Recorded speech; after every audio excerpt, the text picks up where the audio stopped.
সম্পত্তি নাই, কিন্তু যে গালের মধ্যে আমি রাসূলের সুন্নতের দাড়ি আছে, সাবধান ওই চেহারাটা তুমি জাহান্নামে জ্বালাইবা না। আল্লাহ ওই দিন বলবেন, পয়গম্বর আপনি কি বলতে চান? আমি তো আপনার মনের কথা সবই জানি।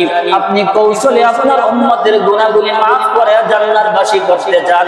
আল্লাহ ওই দিন বলবে, পয়গম্বর আপনার চিন্তা হওয়ার কোনো কারণ নাই। আপনার যে উম্মতের ঠোঁটগুলা দুরুদের নূরে চমকাইতেছে, আমি আল্লাহ আপনার ওই সমস্ত উম্মতগুলাকে জাহান্নামে দিব না। পয়গম্বর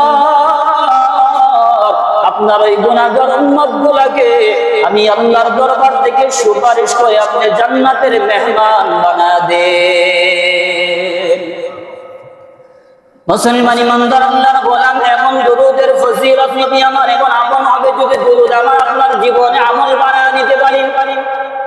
বেশি নয়, যদি সকালে 10 বার, সন্ধ্যায় যদি 10 বার দুরুদ পড়তে পারে, দুরুদ আমার আপনার জন্য মুক্তির ফয়সালা হতে পারে হাশরের ময়দানে। কারণ রাসূল আরবি সাল্লাল্লাহু আলাইহি ওয়াসাল্লাম বলেন, কোন উম্মত যদি যথা নিয়মিতভাবে দুরুদের উপর আমল করতে পারে, হাশরের ময়দানে উম্মতকে আমি নিজে সুপারিশ করব।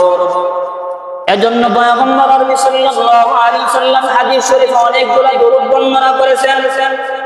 নামাজের ভিতরে নরমালি যে দুরুদ পড়ি, ওই দুরুদটা আমাদের জন্য বড় হইতে পারে, ওই দুরুদটা অনেক সময় অলসতার কারণে নাও পড়তে পারি, কিন্তু অনেকগুলা দুরুদ হাদিস শরীফ বর্ণিত আছে। ছোট দুরুদ আছে, বড় দুরুদ আছে।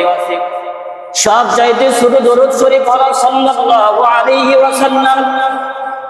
হাদিস রিওয়ায়াত করার ক্ষেত্রে মুহাদ্দিসিনে কেরাম এই দুরুদটা তারা বর্ণনা করেছেন হাদিসের কিতাবের ভিতরে।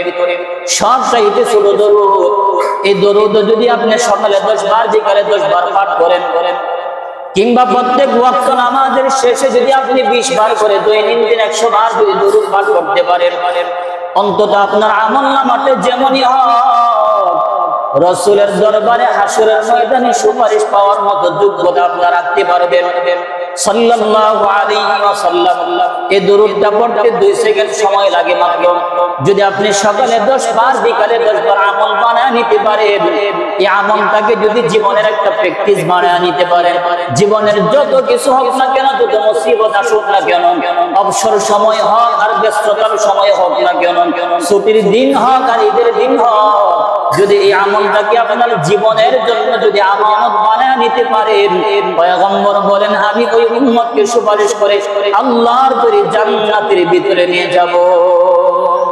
এজন্য দুরুদ আমাদের পড়তে